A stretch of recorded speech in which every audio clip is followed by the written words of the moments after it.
good evening. There's no doubt football still has universal appeal, and age is no barrier. Whether warming up for the action with your heroes,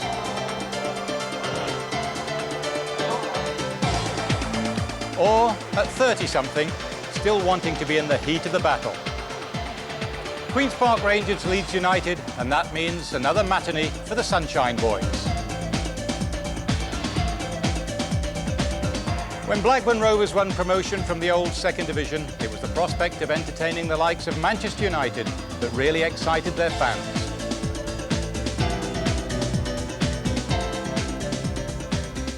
And in a week when the standard of goalkeeping has been under fire, there's only one way for the boys to respond. Oh, another fantastic save! I'm not really biased.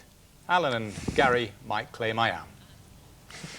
Well, after Wednesday's European Cup defeat in Glasgow, champions Leeds faced the English version Rangers this afternoon at Loftus Road. Queen's Park Rangers unbeaten at home, Leeds yet to win away. John Motson, the commentator. Another big test for the champions here.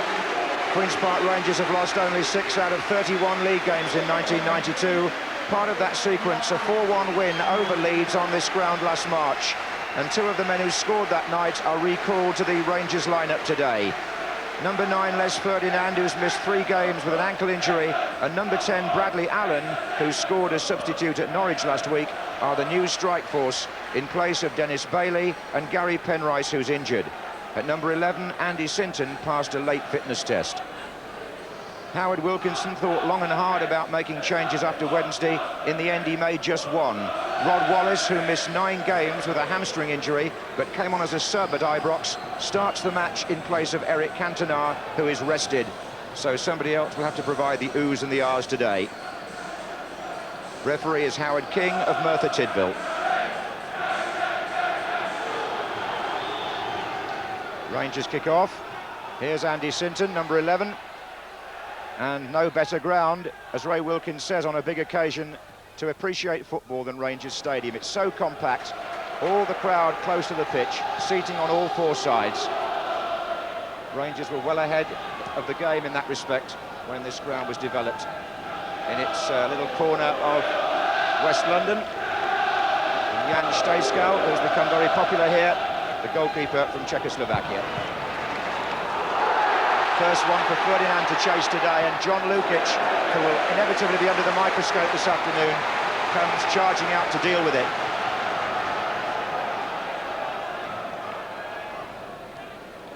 Touched by Ferdinand for Impey here. Now it's Bardsley.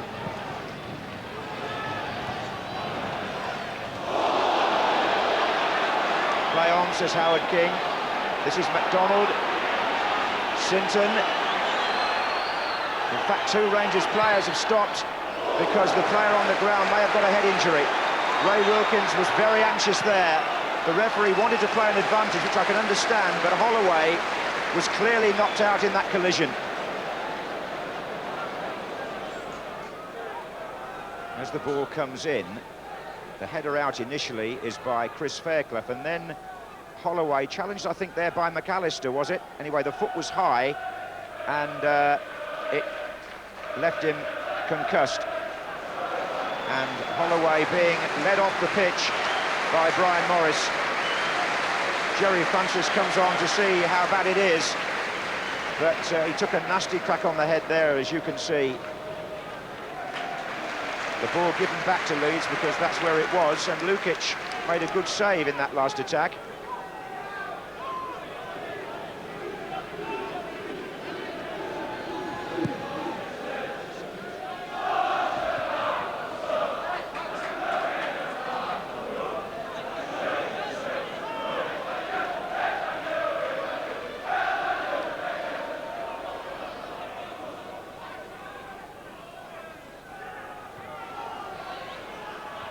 Back in by Wallace. Oh, if he got hold of that, it was a goal. Rod Wallace was onside when that ball was knocked through to him by McAllister.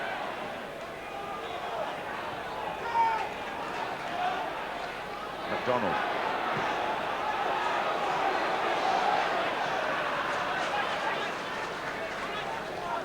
First really clear-cut chance, that.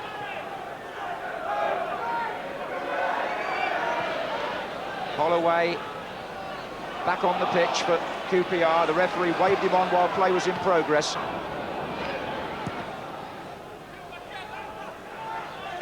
Good header, McAllister. Here's Rob Wallace. Chance. Missed. Sometimes when a striker's been out a long time, he doesn't find his touch straight away, and Wallace has had two opportunities in the opening period of this game to put Leeds ahead. This was the second one. Time to line that up, but didn't get a particularly good connection and pulled it wide.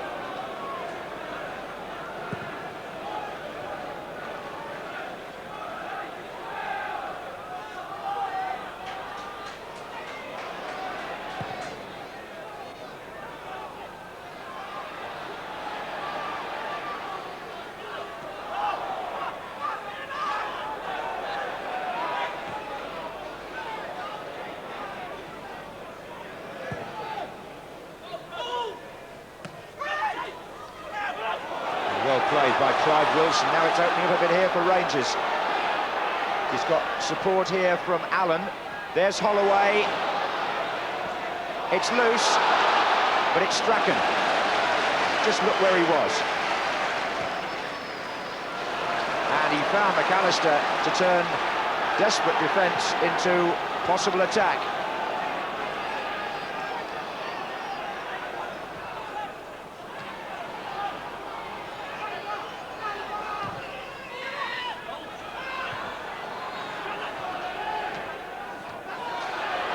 Sinton.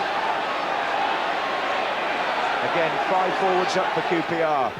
Imp is the man on the far side. That's Ferdinand. That's Holloway.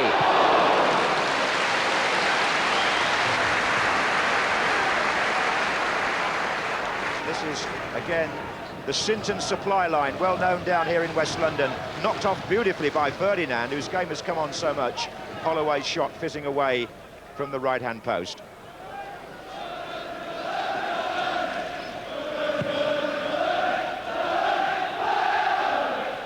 By Chapman, back by Peacock. It's quite clear that Rangers defenders passed the ball back to Stayskal on his left foot. Here's Sinton.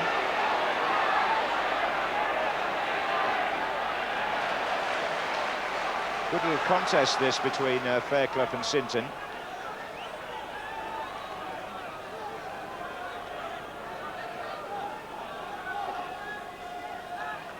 And Sinton gets it from the throw.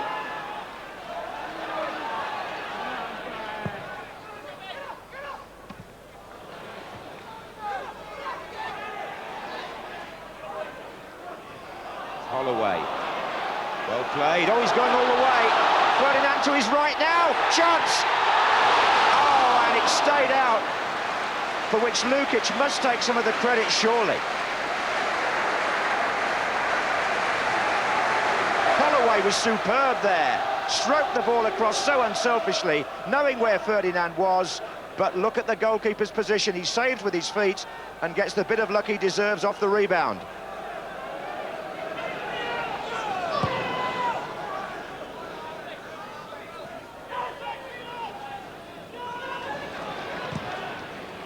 Again, a long crossfield ball by McAllister. Look at Strachan.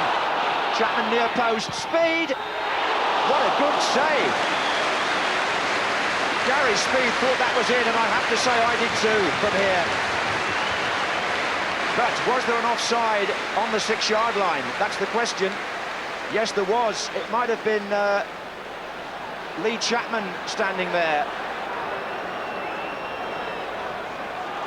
Wilson for Rangers. It's gone a long way here, the fullback. Outside him is Sinton. Ferdinand. Newsom's header. Bardsley. Holloway. And the whistle goes for half-time. Vigorous half, full of vitality. Leeds perhaps creating the better chances. Wallace had a couple early on that he missed. But Rangers played some nice football too. Half-time score 0-0.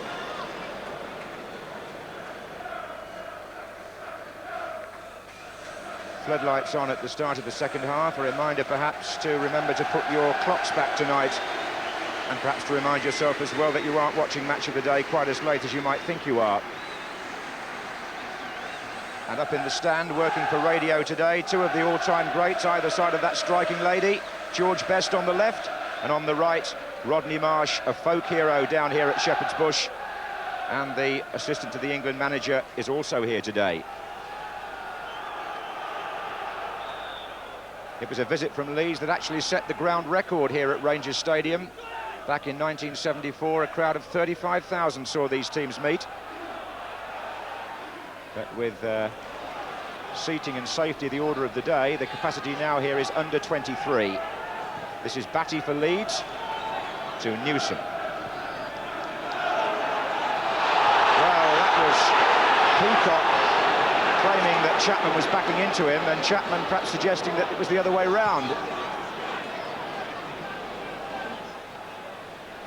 Sinton.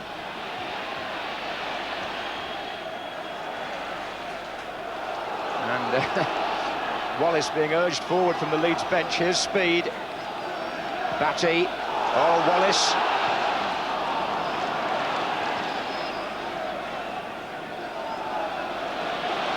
Allen. Now, White was always favourite for that. Bardsley. Good ball, but offside. Ferdinand.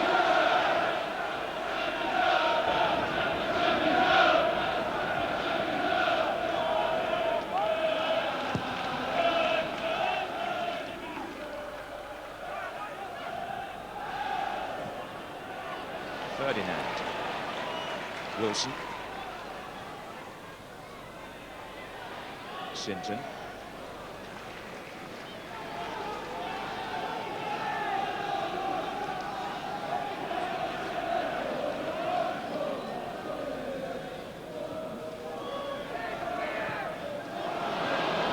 Speed.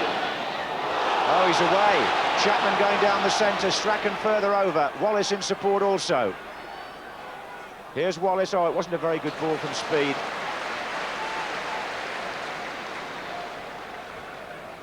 Now, will Leeds tire in the second half after their exertions of Wednesday? That's the big question. But it's Chapman's header back. Strachan, and there's the answer. They won't.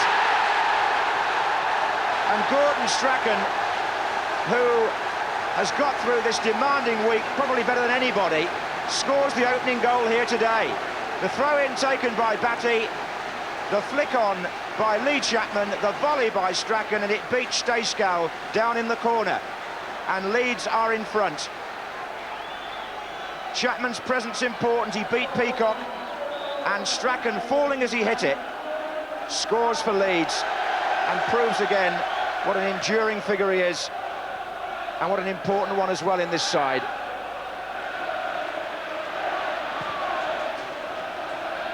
(1-0) to the champions.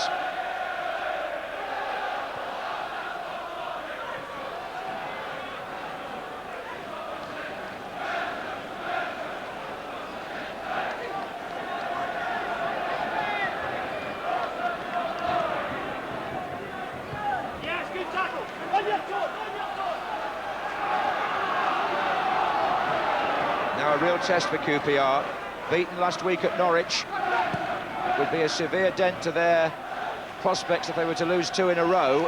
And Leeds now with something to bite on. Allen. Ferdinand! Oh, it was so close. And the game has suddenly burst into life.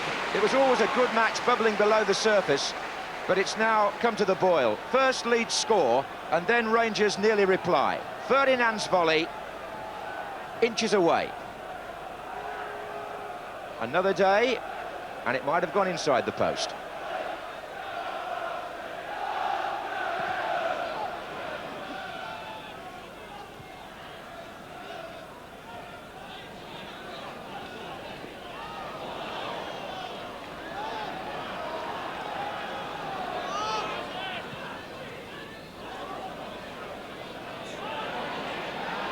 Ferdinand. Well, the tackles are flying in, but they're all good, solid challenges played for the ball. And as a result of Leeds winning it, Strachan has found Chapman. They've got players joining in here all over the pitch. Leeds. Strachan inevitably is one of them. Speed's in the area now, it's still Strachan, and he's gone past Bardsley, and there's the cross. Speed! Agonisingly wide by Gary Speed, but the applause is for the veteran. Strachan here, well, he could be 25, not 35. He skips past Bardsley, and that's a good cross, but volleyed wide. And his performance over the last 4 days, Strachan, what an example, and a classic one at that, to footballers everywhere.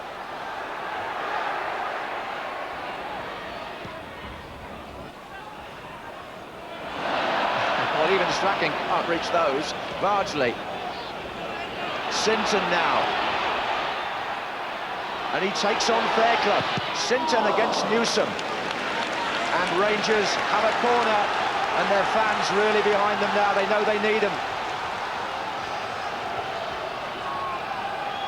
Pursuit of the equaliser brings Peacock forward and Big McDonald. Speed with the header. Then Dorigo. Now Holloway. Bardsley. Oh, if they lose it here, they're in trouble, and they have. It's Wallace. Holloway gets back goal side. Wallace beats him. He's got Chapman far side, Strachan close to him. The pass drives Strachan terribly wide. But it's still on. McAllister back. Oh, look at that. McAllister again. And it's forced out by McDonald with Chapman in attendance. Brilliant football by Leeds. And Strachan inevitably at the heart of it.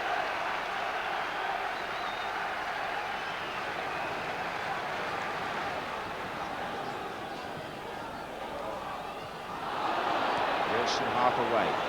Speed. And again. Ferdinand steps in. Impey. Sinton. Impey again. Good build-up this by Rangers. Have they got the thrust at the end of it? That's the big question. 3 to the right. It's still Sinton. He's taking on Batty. He's beaten him. Sinton's pullback. Allen! No, good save. Didn't perhaps get quite the power he might have liked, Bradley Allen. But it was a sparkling run by Sinton. That's what the fans want to see. Real wing play. He got past Batty, and nothing wrong with the pullback. Just the same as Strachan's a bit earlier. But it's curved just within the grasp of Lukic by Allen. Wallace.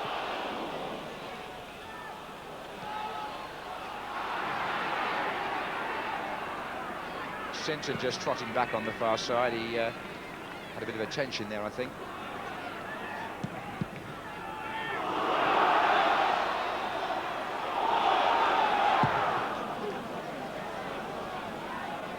Ferdinand. Oh, that's dangerous. Strachan. Wallace could go right. Could still go right. It's Batty, Chapman, Batty. And while they're trying the fancy stuff, Gary McAllister out on the right wing stands with his arms up saying, why hasn't the ball come? It's Batty now. And he's still out there with his arms up. Leeds are only looking one way there. And McAllister says, goodness me, I've been out here for about 5 minutes.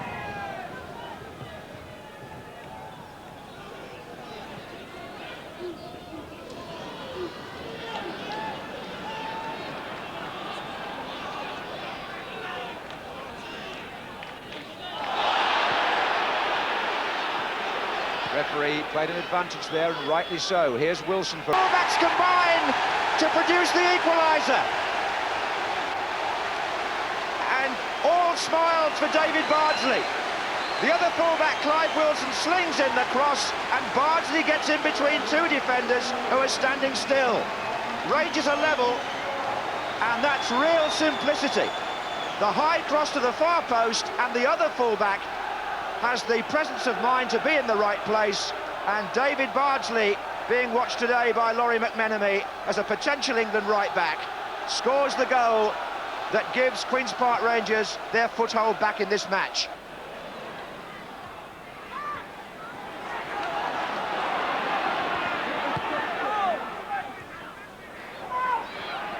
Allen gets it back to Bardsley. It's come to McAllister. Chapman's gone down the right. This is Wallace. Good footwork by Rod Wallace. Very skillful. Chapman outside him. Dorigo's joined the attack on the far post from Chapman. This is Fairclough. McAllister. Dorigo. Chapman's there! Oh, it must have clutched the bar! His expression says it did, and McDonald looks relieved. And the attack set up here by McAllister. Now, this is where Dorigo, so predominantly left-footed, chips in a beautiful ball. Chapman gets the header, Stayskal beaten, and it just clips the bar as it goes over.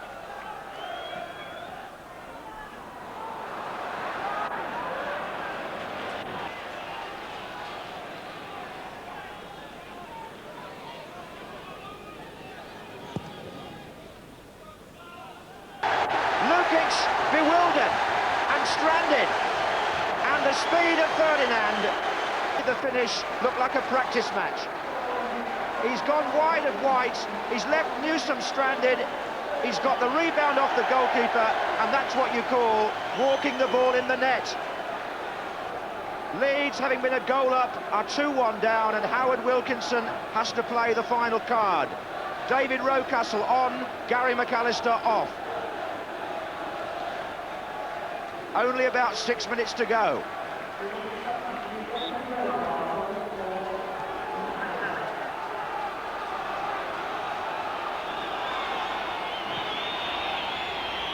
The Rangers fans whistle all round the ground, but there may be some stoppage time to add on here, and maybe one last opportunity for the champions to rescue a point. It's Newsom.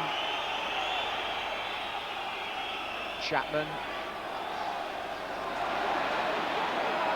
McDonald has had the measure of him for most of the day, and he goes down injured after a challenge by Chapman. And as he does so, the referee blows for time. Queen's Park Rangers come from behind. It took Leeds to score to really get the best out of QPR. Ferdinand got the winning goal. Bardsley got the equaliser, but Wilkins' team finally overcame Strachan's team in a most exciting match. A fine contest, well refereed. Sad for McDonald that it ended like that, but it ended QPR 2, Leeds 1, and the champions lose again. Well, Gordon, that's been some week for Leeds United. 2 matches, nothing to show for it, really, in terms of the result. No, in terms of the result, apart from I think it was a good enough result in the first leg at Ibrox to look forward to the second leg. We played really well again today, and at times like this, football hurts. It really does hurt. It'll probably hurt on Sunday as well, getting beat after the way we played today. What do you think went wrong there in the last, 20 minutes? Well, obviously, it was down to bad defending by us. It's a long time since we've played as well as that away from home. And if you're slack against QPR, they're sharp, they've got ideas, they'll score goals against you. Well, that looked for a long time, Ray, as if it was a match you might lose. Yeah, that's right. We're under the cosh for quite a long period of that game, John. Yeah, but I think the important thing from our point of view, we stuck at it. Leeds played some excellent football at times. Went a goal in front, my fault. And but we managed to get back. Why your fault? I let Gordon Strachan run off my shoulder. My fault. Responsibility taken. But we came back, and that's what we've been doing all season. We've been behind a couple of times here at Loftus Road, but we've come back and we've made teams pay in the finish. So in the end, in the battle of the veterans, Wilkins came out on top against Strachan. Only result-wise. I thought Gordon Strachan had a superb game, whereas Gary Speed never gave me a kick all afternoon. Well, he did give me a kick, but not a kick of the ball. But, yeah, I thought it was a good game. It was a good entertaining match. They played very well at periods. We had some super periods. We definitely deserved to get something out of the game. And I think had we gone away losing, we could have felt a little bit hard done by. 2 players on the pitch today, yourself and Ray Wilkins, who've been in the game, nearly 20 years. What keeps you going? What's the secret? It's the fear of not playing, I think. The same as Ray. I heard Ray earlier on today on your show, Football Focus, saying that he wants to play as long as possible, and so do I. He loves the game, and I think that shows in his play. Alan, one of those weeks for Leeds United. 2 defeats, Bob, but they really are playing well. They're a terrific team to watch. The midfield 4 for me are without a shadow of a doubt the best in Britain. McAllister and Strachan take the headlines, but Speed's a terrific player as well. 2 defeats, their defence is definitely leaking goals, isn't it? Les Ferdinand catching the eye again, Gary. Yeah, he's had a really good season. He's a player with a lot of promise, and it'll be interesting to see how far he does actually go. He had a few chances today, not just the goal, and the first one was here, where there was a breakaway by Ian Holloway, who got down the left. And you watch Ferdinand, far side of the screen there, just breaks off Chris White and gets in a great position. Now, his finishing let him down on occasions today, and we'll get another view here from behind the goal. And I think that in those positions you should know that the goalkeeper's got no choice but to go down to commit himself, and he just flicked it over him. That's the way to score, because you can't go through somebody. But he just lifted over him, it would have got a better chance. But it did bobble a bit as well. Good save. It was a good save. He spread himself well, got his body behind the ball. John Lukic had a great game, actually. And here's the second chance. But this one is, I mean, this is a very good effort indeed. There's a difficult ball to hit. Leeds defence a little bit deep, but it's just shaved the post there, and I don't think John Lukic would have got near that one. And despite missing one or two chances, his tenacity just kept him going. He certainly could have scored more than that. Well, he could have done, and he had one other chance which came in the last minute of the game. He does well here. He makes a run just off. Andy Impey sees him. And this might have been a bit of a tired finish, but he slices it wide. You should always go for the far corner in those circumstances, because if the keeper saves it, there's always a chance of somebody else in your side running in with a tap-in. For the neutral, it was terrific entertainment, terrific football. It was a good game.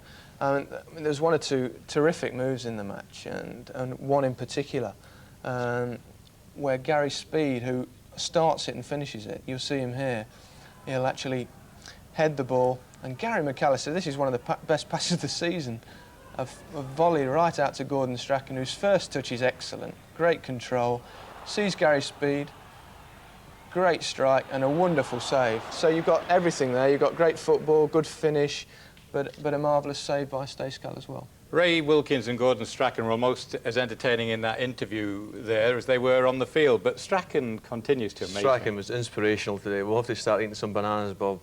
This is David Batty here, and actually Lee Chapman does well here. Initially I thought he'd just headed it, but that's a great finish from Strachan. If you see it from this angle, you see how well Chapman does here, because he glides it back to Strachan. A terrific finish. And the goalkeeper's got no chance. But he covered every blade of grass in the pitch today. But Leeds are leaking goals, and this will illustrate why. This is a ball comes in here from Wilson.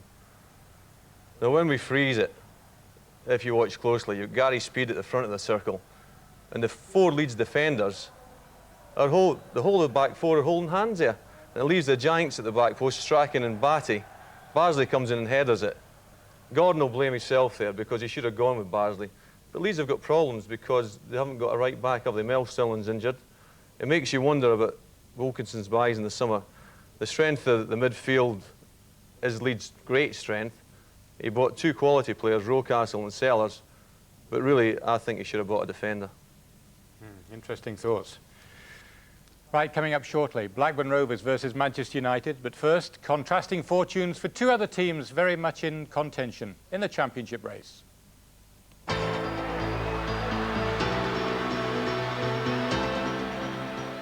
Coventry were a goal down after half an hour. Mick Harford's first headed goal, surprisingly for Chelsea, his 7th in all this season. But Coventry equalised in the second half. Of the leading sides, they've scored the fewest goals. So, of course, it doesn't matter how they go in.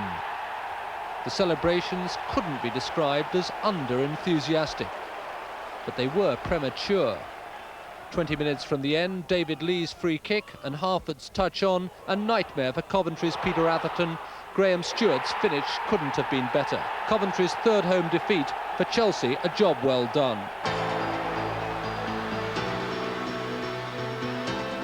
It took Arsenal, unbeaten in their 4 previous league games, less than 5 minutes to embarrass Everton's trio of centre-backs. Paul Merson's cross became a gift for Ian Wright. And you'd have fancied the England international to add to his 8 goals this season. But a hamstring injury, apparently not too serious, meant his early departure. Lee Dixon had already gone for the same reason. Arsenal rarely in trouble though, and Anders Limpar came on to set up the move of the match and to produce a finish himself of rare quality. 2-0 was how it ended, despite Arsenal playing the last 15 minutes with only 10 men. Nigel Winterburn had joined the list of early departures through injury. Everton at last stretched David Seaman, but Arsenal and Ian Wright are increasingly confident. You know, they've proved in the past couple of years how good they are. But I think with the quality in depth we've got, as well as on the pitch, you know, I think we've got as good a chance as anyone else of being up there when it counts in May. Now to Ewood Park, where one of the great Lancashire derbies was revived after 26 years. Blackburn Rovers versus Manchester United. A chance for Rovers to go top again, with Norwich playing at Liverpool tomorrow. Commentator Clive Tilsley. The great Blackburn adventure continues with another grand occasion in football's old Lancashire heartland. Manchester United's first championship fixture at Ewood Park since 1966. And with the league leadership in Blackburn sides again, a championship fixture is precisely what it is. This is the team that Jack Walker built, a team including 7 Kenny Dalglish signings, and a team with 6 players aged 24 or less. Like most things in this part of the world, it's been built to last. Alan Shearer was top of the summer shopping lists of both clubs. United lost out to Blackburn for his signature. Many have lost out to his goals already this season, 15 so far in just 14 games. Manchester United have scored only 16 between them. Not a problem they need telling about. It cost them the title last season. At least Shearer's role model, Mark Hughes, is starting to score freely again. One change today, Clayton Blackmore in for Andrei Kanchelskis.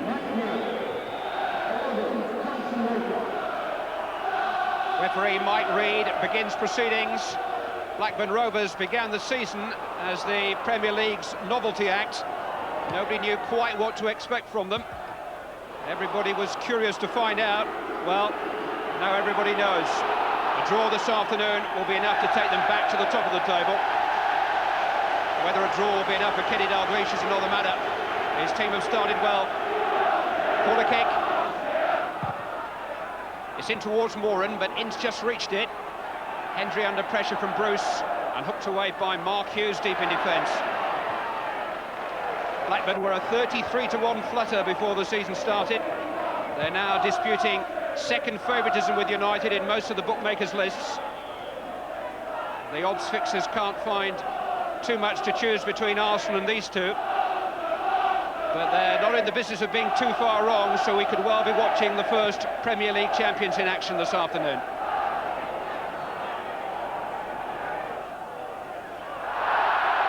And a very loose one from Ryan Giggs.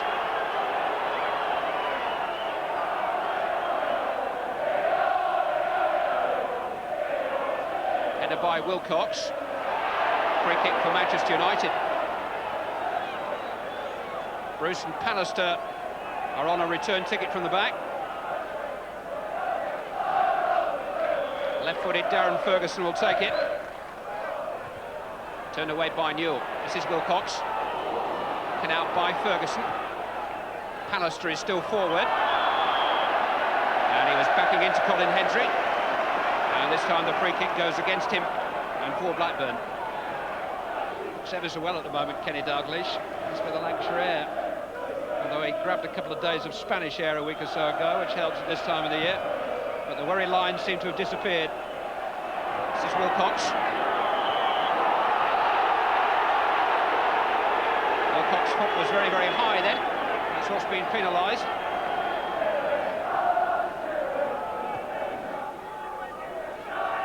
Steve Bruce. Looking over the head of Alan Wright for Mark Hughes. Moran is there. Wright's clearance a little wayward, but it's found a way through to Stuart Ripley, who's given it away to Brian McClare. Now Dennis Irwin. Giggs has made a good run in behind Hendry. Blocked by the legs of Bobby Mims. I don't think that Giggs' effort was actually goal-bound, but Mims wasn't to know that. It's forced a corner which Dennis Irwin will take. Long towards Steve Bruce, turned away by David May. Ferguson left it for Parker and Ripley was in. And he's got support from Wilcox and from Cowans, and it's 3 against 3 here for a moment. Ripley running up Parker, and Irwin it was who took the initial corner and got all the way back to concede one at the other end. But Stuart Ripley is a very positive and direct player. And Manchester United just dawdled there for a moment, and Ripley was in. Schmeichel's, well it was, and it is now because Shearer's been penalised for a push on the Manchester United goalkeeper. There's been so much speculation about Blackburn looking for a new goalkeeper. You'd think they were advertising for one, but Bobby Mims is playing as well as any in the country at the moment. Sherwood. This is Mike Newell. This is Stuart Ripley. Schmeichel had to get to it. It was a full-blooded strike from the left foot of Stuart Ripley, and it fair fizzed off the surface in front of Schmeichel, and he did really well just to smuggle it round his post. Ripley has won a corner which he himself will take. Pulled back for Tim Sherwood. A rather disappointing effort from him, but an exhilarating shot from Stuart Ripley a moment earlier. Probably the biggest criticism levelled at him in his Middlesbrough days was that he didn't score enough goals. 3 already this season, almost a 4th.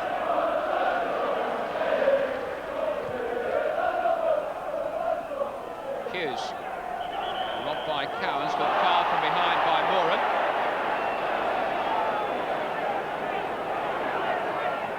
People keep trying to write him off, but he made his international comeback last month in Denmark. And he's still a very important part of Blackburn's plans. Shearer first to it, and he was certainly caught by Steve Bruce there.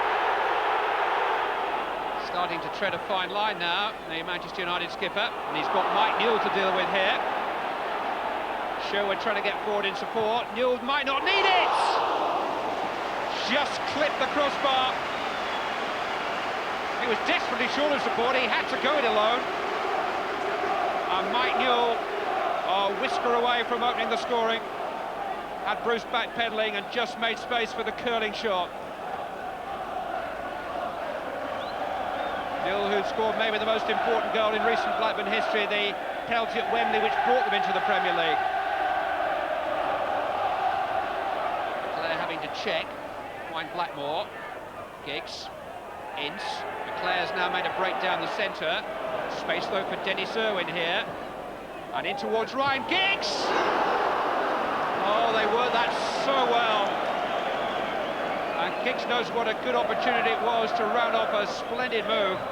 So much movement off the ball, and Blackburn were cut asunder, and Giggs just didn't make a clean contact with the volley. This is Mark Hughes. Paul Parker. Game's just starting to open up again a little bit now. Fatigue is bound to be a factor in the final quarter. Came off Pallister. Shearer hooked it away from Irwin. Well controlled by Jason Wilcox. 3 in support. One of them knew, and Pallister did really well. Tim Sherwood caught by Giggs, who cottons onto the ball and brings it stylishly away. Really good play by Ryan Giggs. Then Sherwood got back. Jason Wilcox. On for Alan Shearer. Schmeichel's come again! Well, he rode his luck a bit there. If Shearer could have lifted that, then Schmeichel was dead and buried. But he came right to the edge of his penalty area, and I'm not sure that Alan Shearer was quite aware how committed he was, and he lofted it into his hands. Manchester United are turning up the temperature. Blackburn's attacks are more and more counter-attacks. Verdict has gone Manchester United's way again. Free kick which Gary Pallister takes. On by Blackmore. Ferguson trying to get in there. Sherwood getting it away.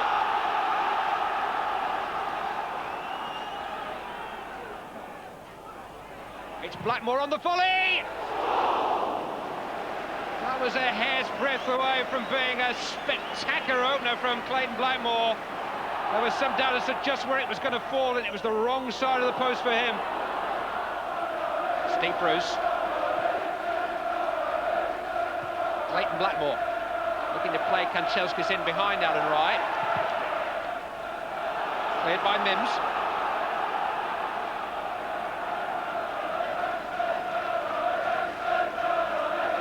Here's Kanchelskis again. Oh, and he's won a corner. It was on Tim Sherwood before he knew it. But he is an impact player, Andrei Kanchelskis. He has pace. He has a belief in his pace and his ability, and he unsettles people. Giggs with the corner. In towards Ince, didn't quite connect. Blackmore did, and Mims made an unbelievable save. It was deflected on its way through from Clayton Blackmore. Bobby Mims and allows himself a wry smile because somehow he kept it out. Blackmore denied again. That's in towards Steve Bruce. And Alan Wright was guarding the post. And Manchester United are getting closer and closer. Smallest man on the field, the last line of defence. It's Giggs with the corner. Pallister's there and it just squirted off his head. And despite the appeals, another corner's been given.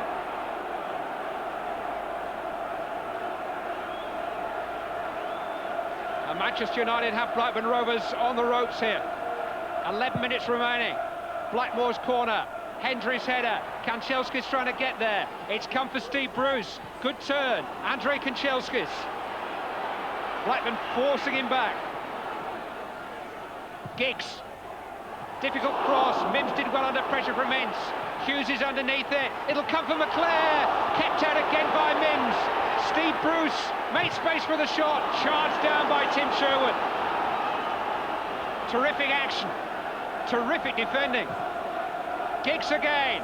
In towards McClare, and it's just too long. And Blackburn Rovers allow themselves an almighty side. And they've got so much to be grateful to Bobby Mims for. Really was outstanding. That was from McClare. But right at the beginning of all that, Clayton Blackmore fired in a wicked shot. Somehow it was deflected and kept out by Mims. Cowans. His last 15 minutes have been easily the most exciting period of the game. It's a match which now you don't want to end. Bruce barging into the back of Alan Shearer. But we played almost a minute of added time.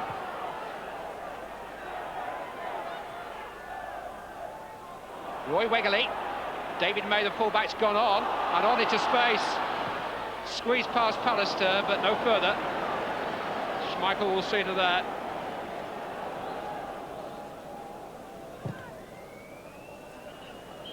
Well, Blackburn Rovers return to the top of the Premier League, but not quite in the way that they would have liked.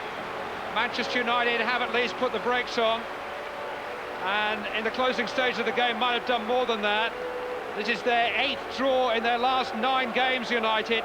Clayton Blackmore came closest. They're making somebody a fortune on the pools.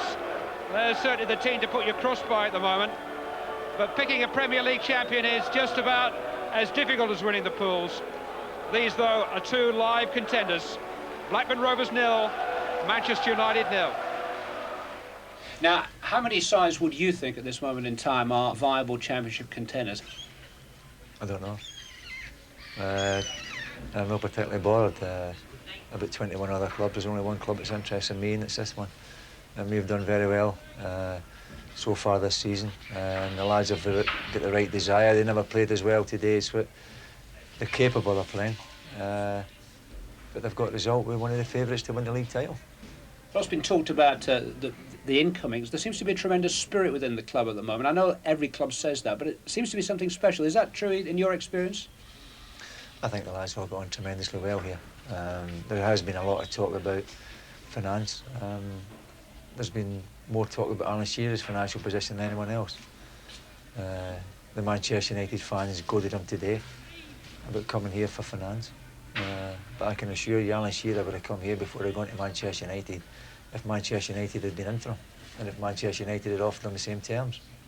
So we don't have any reservations about finance bringing people here. There's other things that have contributed to that. And I think one of the things is what you've mentioned there, the lads that are already at the club and the team spirit at the club. they got on very, very well together, and you don't have a successful side unless that happens. You don't need telling that you're not scoring enough goals, but can you identify what the problem is? Because it's lingered now, both through the end of last season and the start of this. Well, maybe we're a football team, and maybe the pattern of a game and the type of play we have, we don't have a lot of natural goal scorers in the team, and that is what, you know, if you want to criticise our make-up, that possibly is it. And yet, in training sessions and things like that, players can score all right, but you know, the real matter is on a Saturday. But they're still good enough. You know, I mean, most of the games last season we won by playing good football and not changing, and we're going to do the same this season. We're not going to change our way of playing. It is Manchester United's way. Gary, Alex Ferguson very honest about his side's current problems, if you can call them as such. I think that was absolutely spot on. They have got a problem scoring goals. They're not perhaps creating as much as they would like. They're very solid, but the lack of perhaps a creative player. Webby's there, but his face doesn't seem to fit. And up front, they need perhaps someone to be able to get behind defences. They've got Mark Hughes, who holds it up brilliantly, scores a few goals. Giggs will get behind people on the left, but if they had someone up with Mark there that could get behind players and score goals, which is the one thing that, as Alex said, they're lacking. And what about Kenny? What about Blackburn here? They've had a goalless draw at Villa. They've had a goalless draw again today, Alan, against United. Will that be looked on as good or bad? Or? Well, the point today takes them top of the table. And going into the two games, I think you'd be happy if they were undefeated in the two games. Psychologically, it's good for him, it's good for the players that they know they can compete with the best, because Villa are a form side, Manchester United are a form side. I think the Premier League's wide open, but I've got to make the point that if Alan Shearer had signed for Manchester United in the summer, it's quite conceivable we'd be sitting here talking about who was going to finish second. Interesting quote that, wasn't it? Well, after losing 3-1 away to Kaiserslautern on Tuesday, Sheffield Wednesday were in need of some reassurance. No easy task facing them this afternoon, though, at Ayresome Park against Middlesbrough. With injuries to key midfield players, Middlesbrough boss Lenny Lawrence named the same side who suffered a midweek defeat at the hands of Nottingham Forest. Teenager Graham Kavanagh retains his place and makes his home debut. Up front, leading scorer Paul Wilkinson was looking to add to his season's tally of 7. Wednesday were without their top scorer David Hurst, who had an ankle injury, so Mark Bright, ineligible for their UEFA Cup tie in midweek, returned up front. Commentator Tony Glover.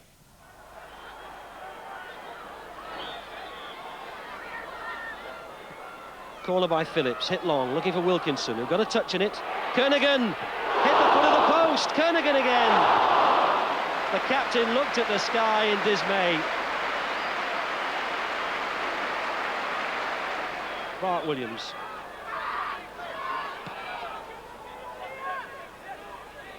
This is Warhurst. Oh, he's pulled it right across goal.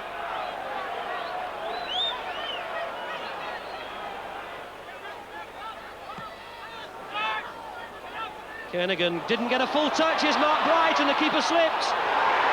Wednesday have taken the lead, half an hour gone, but it was a catalogue of mistakes by Middlesbrough.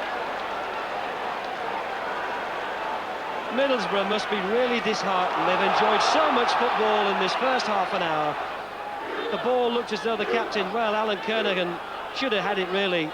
He didn't get a full touch on it, and then Stephen Pears, as he came off his line, suddenly confronted with a hospital situation, slipped. And Wednesday have taken the lead.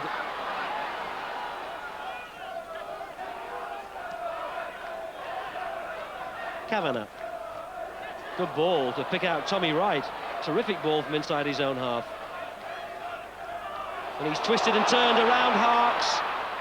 Wilkinson! What a fine goal. Paul Wilkinson, with his 8th of the season, has got it level. Middlesbrough responding within 5 minutes to going behind to Sheffield Wednesday. But if you trace that back, what a terrific ball it was by 19-year-old Graham Kavanagh, the young Irish lad, inside his own half, to find Tommy Wright wide on the left, who twisted and turned to get inside John Harks. And maybe the message coming from the manager, Lenny Lawrence, then, was keep the ball out wide on the flanks, because that's the route that led to the goal. And suddenly this match has come to life. Proctor, Fleming, Tommy Wright, Great shot, Tommy Wright. Oh, terrific. It took a wicked bounce right in front of Chris Woods. And it needed a splendid save by the England man.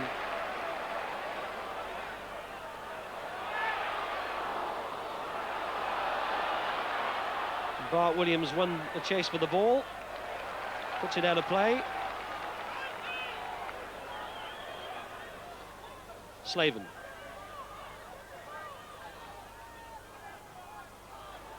Slaven again.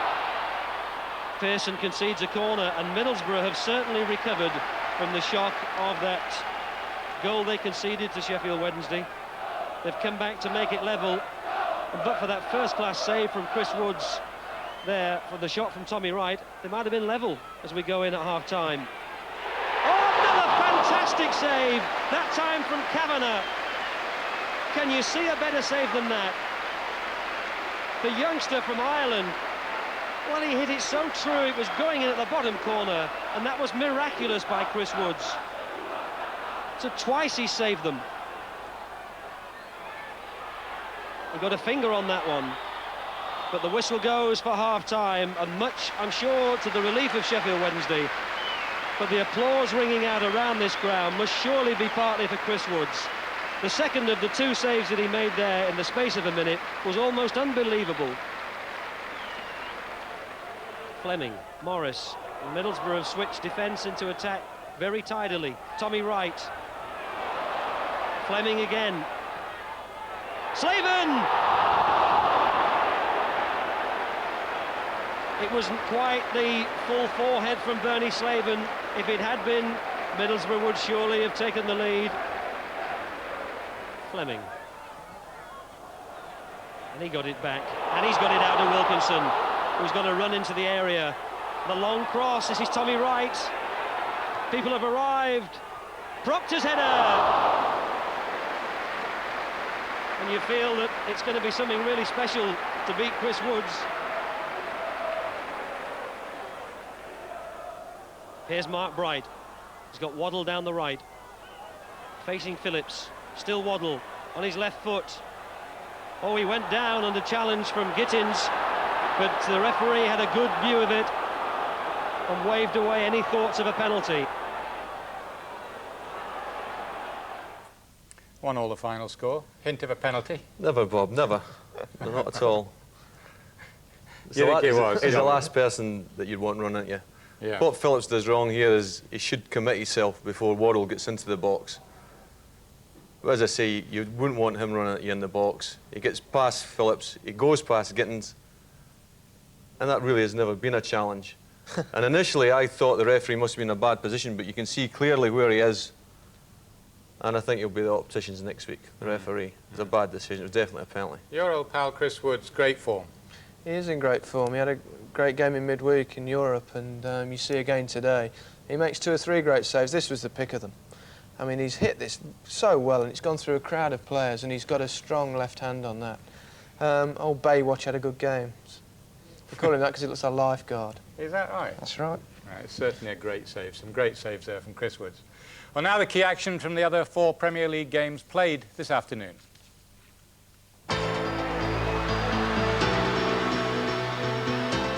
Aston Villa found themselves a goal down at Oldham.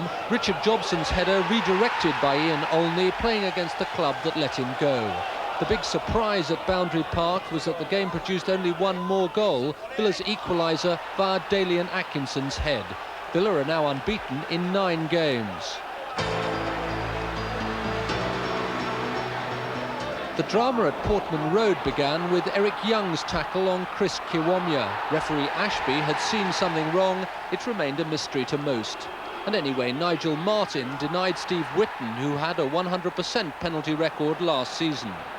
All the goals in the second half, Eddie McGoldrick's cross giving Chris Armstrong another chance to prove what a good purchase he's been from Millwall. Anything Armstrong can do, so can Jason Dezelle. What about that for a header? Palace have won just once all season. Chris Coleman gave them the lead again. But Ipswich still weren't beaten. Jason Dezelle, no question, their man of the match. And 2-2 it finished, but not before a quite astonishing climax. David Linegan's handball set the scene. Palace's third penalty of the season, and they'd missed the previous two. So, after some debate, Gareth Southgate took the responsibility today. Tonight, manager Steve Coppell said the name of Palace's next penalty taker will come out of a hat.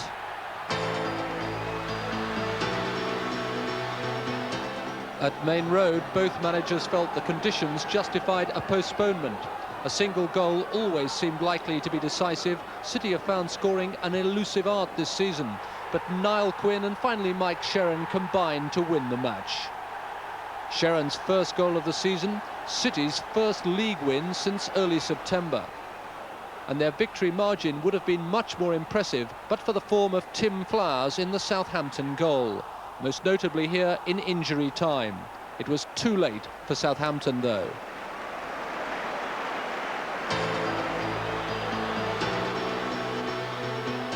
No goals at Bramall Lane, but Nottingham Forest and Stuart Pearce are showing signs of better form. Sheffield United, though, will still think they should have won, as so often Brian Deane posed their greatest threat. United scored 9 goals in 2 games against Forest last season. Today, they had to make do with a goalless draw. And all that action means that Blackburn's point against United is enough to put them back on top. Norwich play at Liverpool tomorrow. Queen's Park Rangers move up 2 places to 3rd, and Arsenal's 4th straight win puts them up to 4th place. At the bottom, Nottingham Forest are now level on points with Wimbledon, who are at home to 3rd bottom Spurs tomorrow. We can't let the evening pass without mentioning the end of Newcastle's spectacular 11-win start in the First Division. They lost to an injury-time goal at home to Grimsby, for whom Dave Besant, subject of so much criticism a few weeks ago at Chelsea, made a fine debut a day after joining them on loan. Dave wants a Newcastle player, of course, and today the man who helped end their record. Just looking ahead, Bruce Grobbelaar looks as if he might play for Liverpool against Norwich tomorrow. Yeah, they'll play him after every bad game he has. He always has a clean sheet, but I don't think anyone will be passing back to him tomorrow. I think they'll probably tie him to the goalpost, Souness will, but well, he's only got to look how John Lukic responded today, and he'll be happy with the same. Yeah, but you think it's a brave decision, Alan, but you're not disputing that, eh? No, I think that Grohl has played well for Liverpool. He makes an occasional mistake, but Liverpool are on a bit of run at the minute. I think they've just about turned the corner. If he plays tomorrow, I guarantee he'll play well. I think I go along with that. That's Liverpool against Norwich tomorrow at Anfield. One final thought, which even these two have to agree with. It's been a pretty good day for goalkeepers. After the past few days, we needed it. Good night. Proctor. Fleming. Tommy Wright. Great shot, Tommy Wright. Oh, terrific. Well played. Owen's going all the way. Ferdinand to his right now. Chance. Oh, and it stayed out. This is Mike Newell. This is Stuart Ripley. Schmeichel had to get to it. Look at Strachan. Chapman near post. Speed. What a good save. Hicks. Difficult cross. Mims did well under pressure from Ince. Hughes is underneath it. It'll come from McClare. Kept out again by Mims. This is Chris Morris arriving. Well taken by Chris Woods. Sinton's pull back. Allen. No, good save.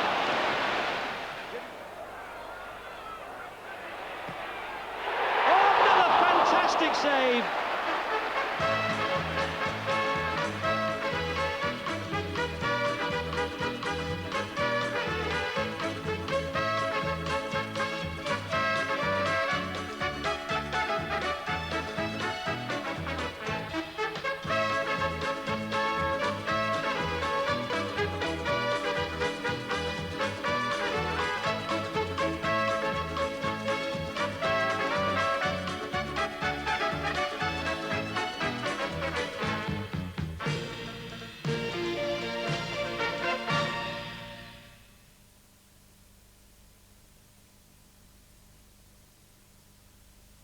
Follow the history of Match of the Day through the 60s, It's a goal!